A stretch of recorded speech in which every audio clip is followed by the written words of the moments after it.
Hello, everybody. Welcome to week 8. It's been a great course. This week I want to talk about Max Heller. He was an important person in my research paper as kind of the patron saint of downtown Greenville. So who was Max Heller? Max was born in Vienna, Austria in 1919 to Jewish parents. So he was an Austrian Jew. He met an American girl by pure happenstance who was traveling through Vienna at a restaurant in 1937. They struck up a friendship, danced, exchanged information, and it just so happened a year later, when the Nazis had occupied Austria and things got really bad for Jews, Max reached out to her and she was able to help pull him into the United States with his sister. So what kind of experience shaped Max Heller? Well, one was the racism he saw in Nazi-occupied Austria. He has a story of a friend, a person he grew up with. One day he was just out of the blue, said hi to him, and the individual turned on him and called him a Jew and made him start sweeping the floors. So that really kind of shaped his way of thinking about racism in Europe. He went to Greenville, had a job. He began sweeping floors. He didn't speak the language, but the people were really receptive. He said he never really experienced little to no racism being a Jew in Greenville. What he was most amazed about was the segregation between black and white. That kind of struck him as very unusual. But he began by sweeping the floors, didn't speak the language, but he very quickly rose to become a business owner in his own right in Greenville. He ended up owning a textile mill. He eventually transitioned over to public service and served as the mayor of Greenville from 1971 to 1978. So what kind of things propelled Max Heller forward? Well, he was smart. He was real hard work, and he seemed like he was very pragmatic. There was a lot of oral interviews. Max had a really interesting life between growing up in Vienna, experiencing Nazism, migrating into the United States, working at the very grassroots of the textile industry, all the way up to leading his own textile mill, to becoming a public official and transforming downtown Greenville. So there's a lot of oral history, a lot of interviews that focus on Max's life, and his wife Trudy was also very interesting. But it comes across that he was someone who really cared about people and he was courageous. Well, I'll talk about segregation in a minute, but he really cared about people. That's what propelled him into public service. Is he saw Greenville, he saw the plight of the housing situation and wanted to change it.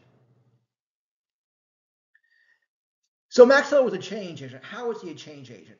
Well, one, he broke down race barriers. As he talks about one of his oral interviews, that despite the segregation, there was never really any problems between the races in Greenville. Everyone got along, there was a certain level of respect, and everybody kind of believed, writ large, that it was a bad situation, but it was law, somebody followed the state law. When he became a business owner, he just very subtly got rid of it. He had blacks and whites working together in the same place. He had African American men and women in charge of white people, and no one really ever said anything about it at all. It was never really a problem. He got rid of segregated bathrooms, got rid of segregated cafeterias, and part of that was making a more efficient workforce. It was very inefficient to separate races into separate working areas. To enhance efficiencies, people worked together, and it really helped streamline the work process. As a public official, Max viewed Greenville in a new way, and so he set plans to change Greenville. It was a very antiquated downtown. Urban decay had rotted it from the inside. Crime was horrible. In fact, 1971, Greenville had the third highest per capita murder rate in the country. So the crime was bad. Internal urban rot had taken over. Everyone had moved to the suburbs. But Max saw the potential in downtown Greenville and set plans in place to improve it. Part of that was creating public-private partnerships. So the picture there is the original Greenville Commons, which was built in 1980. Max understood the only way to mitigate the risk that industry would have to assume to build in a decaying downtown was for the public sector to take on some of the financial risk. So they split the financial risk that enticed corporations to come into Greenville, Hyatt being one of the early ones, and they actually built and developed a luxury resort hotel in Greenville, the first one. Hyatt lost money for 12 years on that venture, but today it serves as an anchor for Northern Main Street, and is it was just renovated recently to become the Hyatt Regency.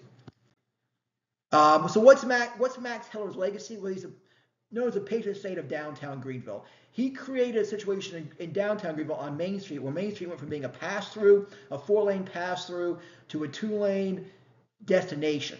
They have wide sidewalks. You can see the pictures below. That's That's Main Street circa 1970. That's Main Street today.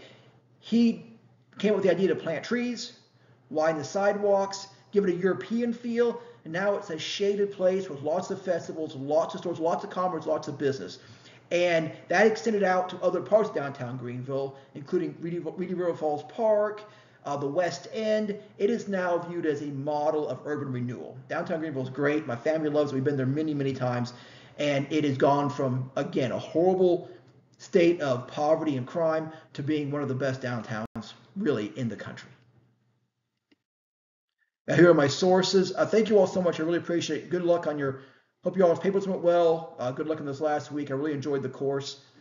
Take care. Hope I'll see you later.